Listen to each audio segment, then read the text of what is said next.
Hello दोस्तों। Hindu editorial का आज का टॉपिक है ओवरसीइंग ओवरसाइट्स। ओवरसीइंग और ओवरसाइट ऑलमोस्ट एक ही है।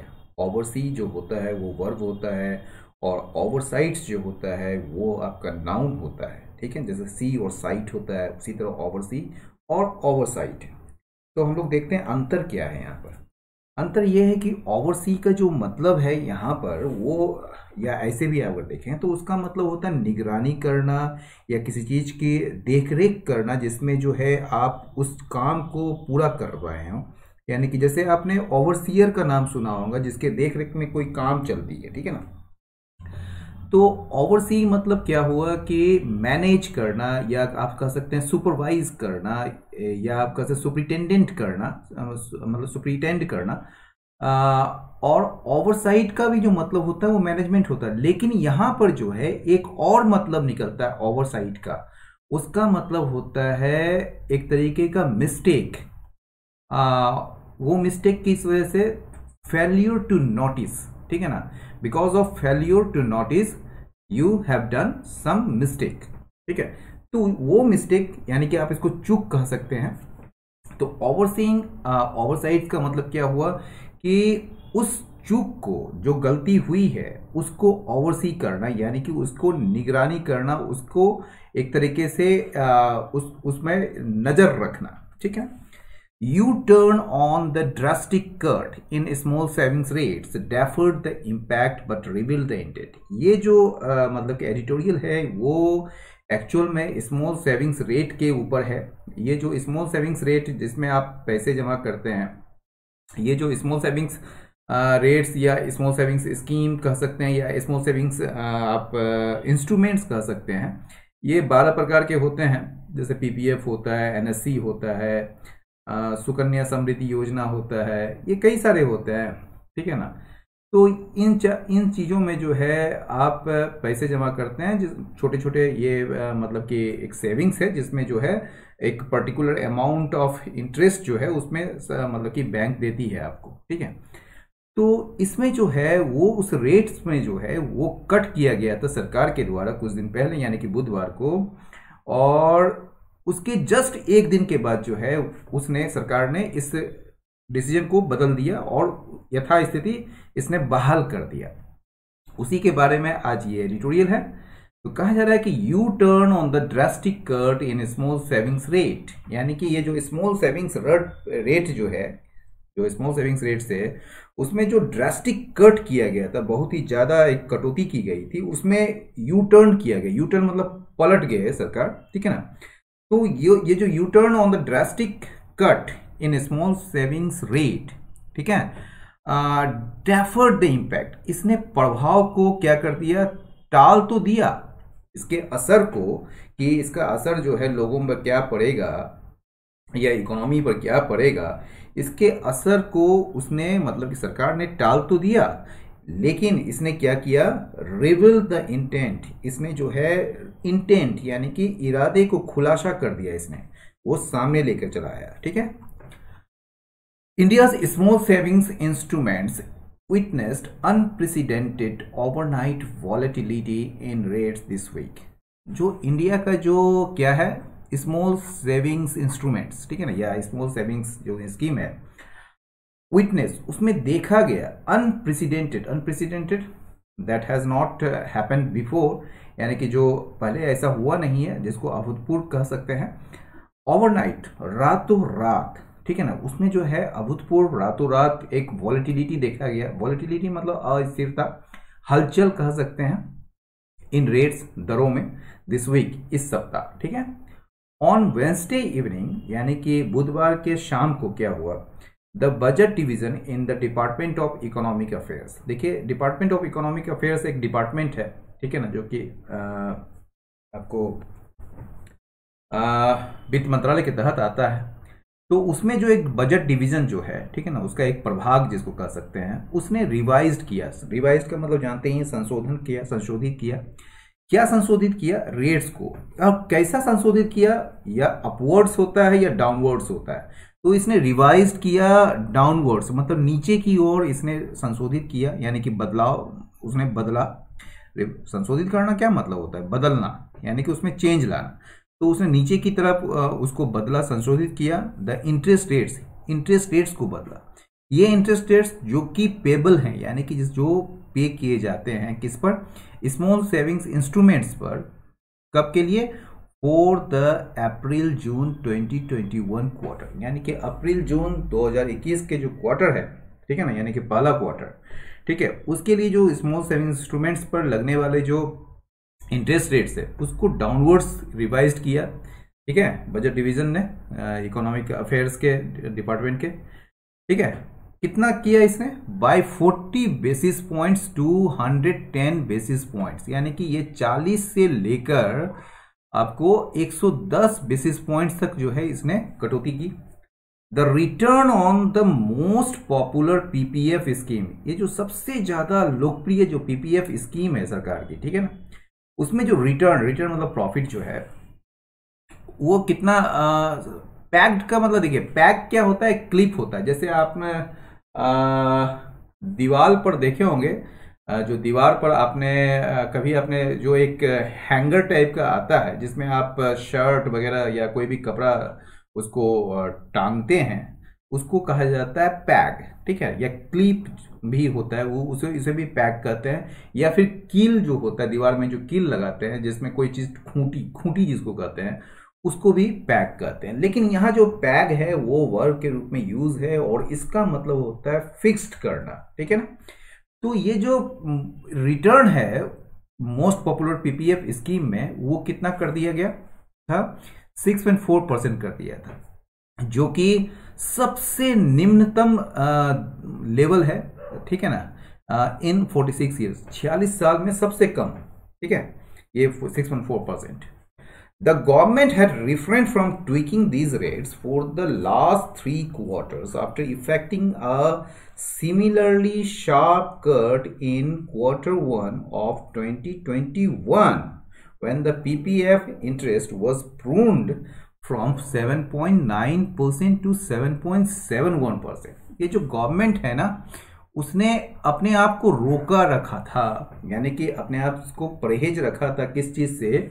ट्विकिंग मतलब छेड़छाड़ करना, बदलाव करना। इन ये जो रेट है इस पर बदलाव करने से अपने आप को परहेज रखा था फॉर द लास्ट 3 क्वार्टर्स, ठीक है ना, पिछले 3 क्वार्टर्स से। अब देखिए हैड लगा है ना, क्योंकि यहाँ पर अभी की जो बात हो रही है वो प्रेजेंट की बात हो रही है, क्योंकि इसने अभी कर दिया।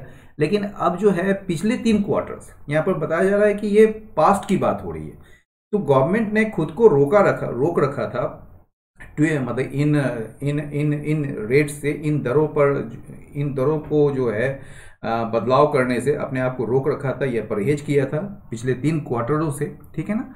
आफ्टर इफेक्टिंग, ये कब हुआ था? After effecting a similarly sharp cut in Q1 of 2021, यानी कि 2020-21 में, ठीक है ना, अभी तो 2021-22 चल रहा है, ठीक है, तो 2020-21 में जो Q1 आया था उस समय, तो उसमें एक शार्प कट, एक बहुत ही तीव्र कटौती की गई थी, इसी प्रकार का सिमिलरली जैसे अभी किया गया, ठीक है। उसमें जो है एक शार्प कट किया गया था। उसके 3 क्वार्टर्स के बाद जो है, यानी कि उसके बाद जो 3 क्वार्टर्स जो बीते, उसमें गवर्नमेंट ने खुद को रोके रखा इन रेट्स को बदलने में या इन रेट्स से छेड़छाड़ करने में। अब बताया जा रहा है कि Q1 जो 2020-21 का था, जब व्हेन द पीपीएफ इंटरेस्ट, जब ये जो 2020-21 में जो है Q1 के समय ये पीपीएफ इंटरेस्ट जो है उसे छांटा गया था फ्रॉम 7.9% टू 7.1%। पहले ये 7.9% था और इसे जो है मतलब छांट के या कटौती करके इसे 7.1% कर दिया गया।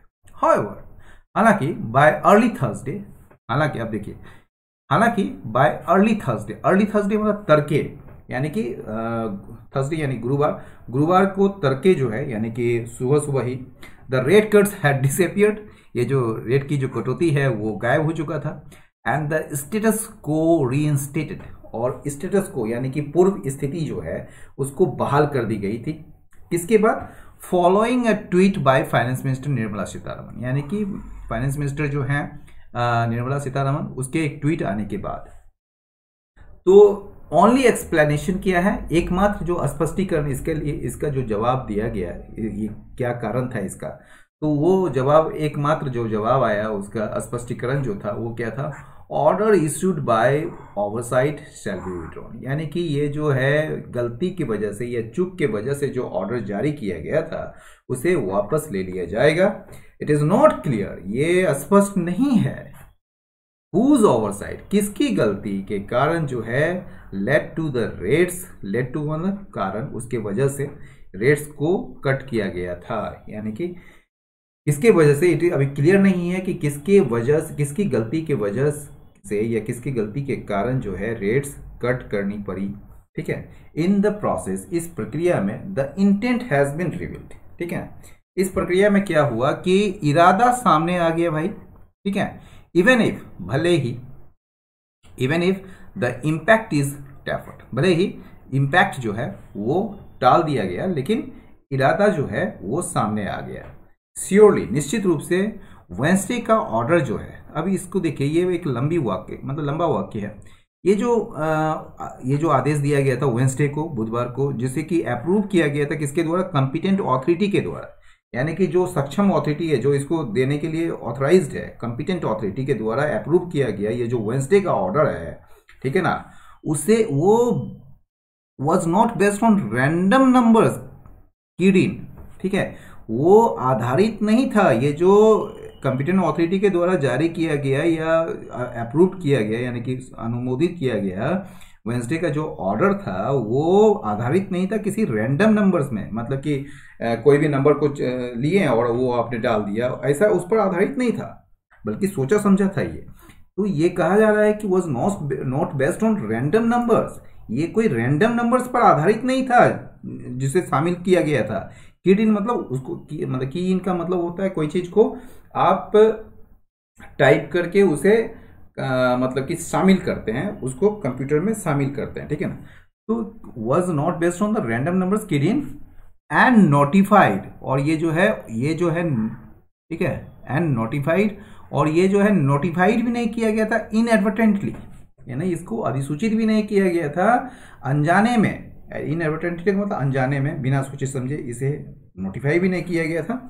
किसके बीच, amidst a flurry of last minute, flurry का मतलब होता है हड़बड़ी, या कह सकते हैं एक तरीके से बहुत ही उत्तेजना जो होती है। तो amidst a flurry, last time जो एक्टिविटी होता है, बहुत ही ज़्यादा short period of activity, that is फ्लडी।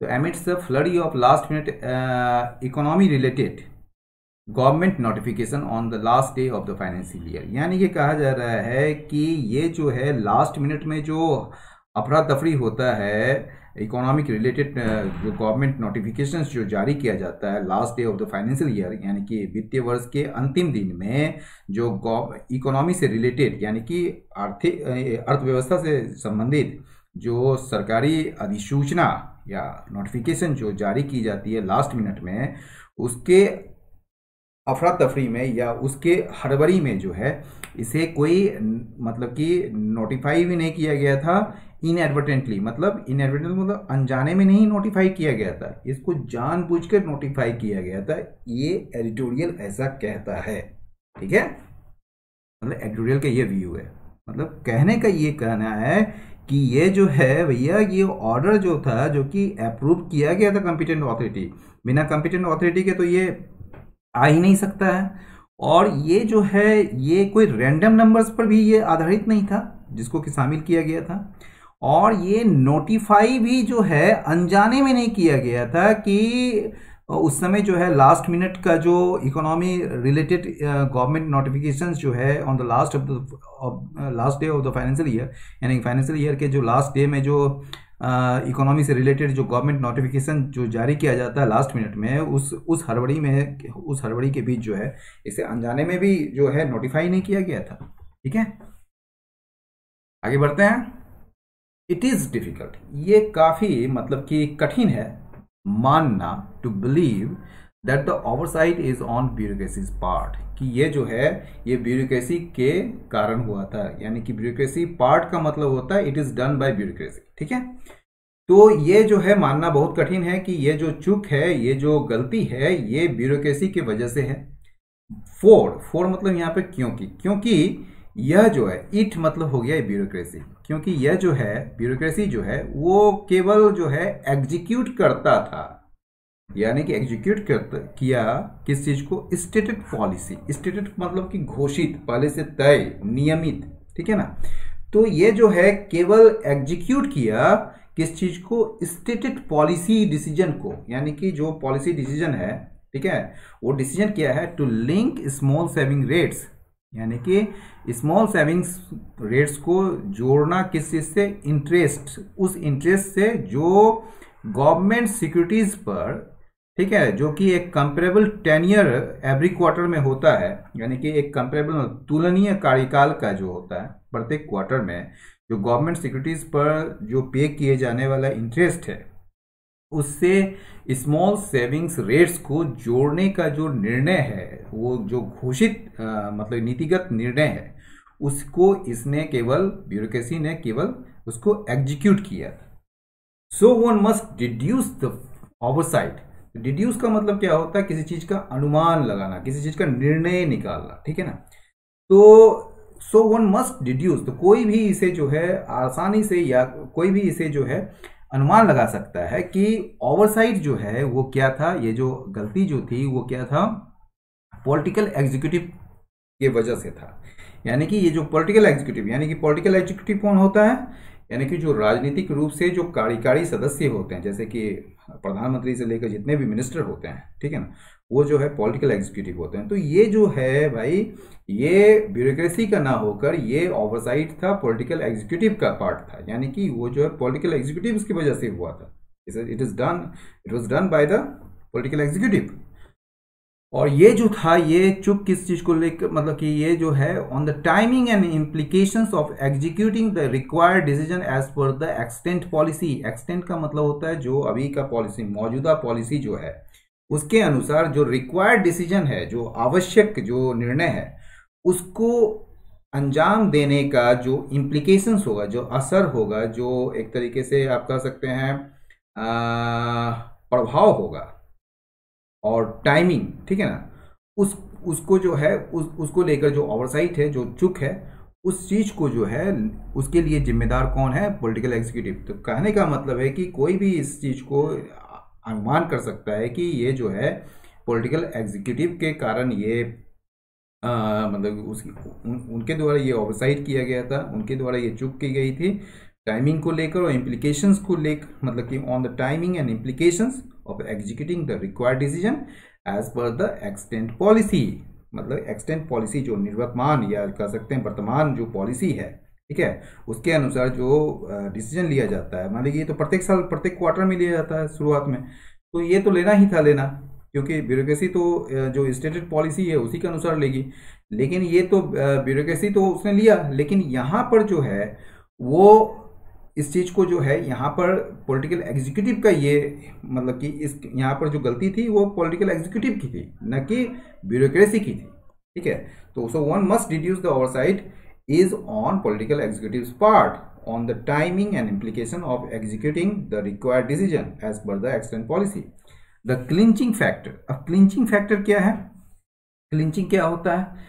clinching मतलब होता है, आप कह सकते हैं कोई चीज को to get something या to gain something. लेकिन यहाँ पर clinching का जो मतलब, clinching मतलब एक तरीके से पकड़ना भी होता है, ठीक है। लेकिन clinching का जो यहाँ पर मतलब है वो होता है decisive, ठीक है, यानी कि कह सकते निर्णायक कह सकते हैं, ठीक है। तो निर्णायक फैक्टर जो है, मतलब कि एक निर्णय देने वाला जो फैक्टर है, जो कारक है, वो क्या है यहाँ पर, द 5 असेंबली पोल्स, यानी कि 5 राज्यों में जो चुनाव हो रहे हैं वो चीज वो है। The government that has present it out, present it out का मतलब निर्लज तरीके से व्यवहार करना। तो सरकार जो है दैट मतलब government has present it out on opposition jibes. Jibes का मतलब उपहास उड़ाना, उपहास करना या मजाक उड़ाना। तो ये ऑपोजिशन के जो जाइब्स हैं, यानी कि उपहास जो हैं, या तरीके से कह सकते हैं जो एक तरीके का आप कह सकते हैं जो मजाक उड़ाया जा रहा है अपोजिशन के द्वारा सरकार के बारे में, सरकार को लेकर, वो किसके बारे में है, अबाउट राइजिंग अनएम्प्लॉयमेंट, यानी कि बढ़ते हुए बेरोजगारी, हाई इन्फ्लेशन मतलब कि उच्च महंगाई, along with soaring fuel prices, साथ ही साथ जो है आप बढ़ता हुआ जो तेल के प्राइसेस हैं, कीमतें हैं, ठीक है। तो उसके लेकर जो गवर्नमेंट का जो उपहास है, मतलब कि अपोजिशन का जो उपहास है गवर्नमेंट को लेकर, ठीक है, उसको गवर्नमेंट ने रिएक्ट किया है बड़ा मतलब कि किस तरीके से, निर्लज तरीके से। और गवर्नमेंट जो है अब क्या कर नहीं सकती है, could ill afford.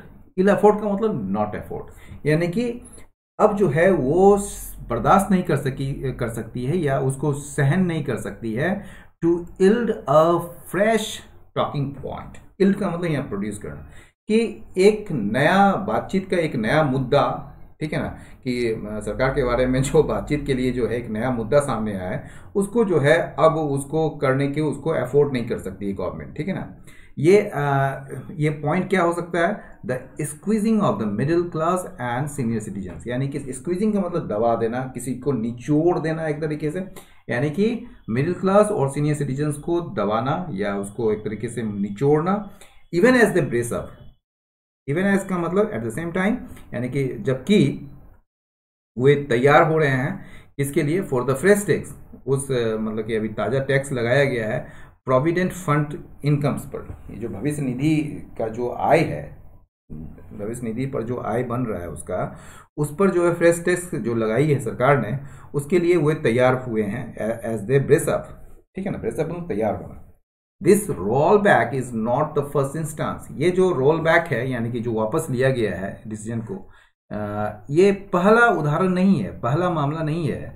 Post heist policy add हॉकिज्म, इसको हॉसिज्म नहीं पढ़ा जाता है, हॉकिज्म पढ़ा जाता है। तो ये जो पोस्ट हैस्ट पॉलिसी एड हॉकिज्म, ये एड हॉकिज्म जो बना है ना, आपने नाम सुना होगा एडहॉक, एडहॉक बेसिस पर, यानी कि टेम्पररी बेसिस पर, यानी कि जिसको प्लान नहीं किया गया है पहले से, उसको एक्सटेम्पोर लेते हैं। मतलब कि जैसे आप अर्जेंट सिचुएशन को देखे और उसी के अनुसार आपने डिसीजन ले लिया, वो होता है एडहॉक, ठीक है ना। तो ये जो एडहॉकिज्म जो है, यानी कि पोस्ट हेस्ट पॉलिसी एडहॉकिज्म, यानी कि जो जल्दबाजी में निर्णय लिया गया था वो तत्काल मतलब कि जरूरतों को देखते हुए, ठीक है ना। तो ये जो है, ये रोल बैक जो है, ये पहला उदाहरण नहीं है, पहला मामला नहीं है उस चीज का। But it may make the governments 12.05 lakh crore borrowing plan for the year harder. लेकिन यह जो है ये बना सकता है, ये मतलब कर सकता है गवर्नमेंट का जो 12.05 लाख का 5 लाख करोड़ का जो बोरोइंग प्लान है, उधार लेने का जो योजना है, ठीक है ना, इस साल का, ठीक है ना, उसे और कठिन बना सकता है। क्योंकि सेंट्रल बैंक जो है वो शिकायत करती रही है of high small savings rate का, यानी कि जो स्मॉल सेविंग्स रेट है वो बहुत ज़्यादा है, ठीक है ना। उसके बारे में गवर्नमेंट, सेंट्रल बैंक जो है यानी कि आरबीआई जो है उस कंप्लेन करती रही है। ये किसके लिए शिकायत करती रही है, ये जो है हाई स्मॉल सेविंग्स रेट्स जो है एक डिटरेंट है, एक रुकावट है। किस लिए है, टू लोअर इंटरेस्ट रेट्स, यानी कि इंटरेस्ट रेट्स को कम करने में ये रुकावट है। क्योंकि अगर स्मॉल सेविंग्स रेट्स अगर ज़्यादा होता है तो आप इंटरेस्ट रेट्स को भी जो है आप कम नहीं कर सकते हैं। अगर इंटरेस्ट रेट्स को कम नहीं कर सकते हैं तो जो मार्केट है वो पैसे क्यों उठाएगी आपके यहाँ से, अगर उसको इंटरेस्ट रेट ज़्यादा देना पड़ेगा तो इससे जो है मतलब कि ग्रोथ नहीं आ सकेगा। तो ये सारी चीज जो है इंटर रिलेटेड है, ठीक है। इस वजह से जो है सेंट्रल गवर्नमेंट, सेंट्रल बैंक जो है वो क्या कर रही है, कंप्लेन कर रही है हाई स्मॉल सेविंग रेट्स के लिए। और इस वजह से जो है अगर ब्यूरोक्रेसी को देखेंगे तो जो एक स्टेटेड पॉलिसी है उसके अनुसार उसने जो डिसीजन लिया, ठीक है ना।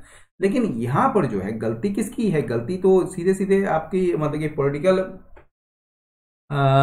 एग्जीक्यूटिव की है। तो वही कहा जा रहा है यहाँ पर।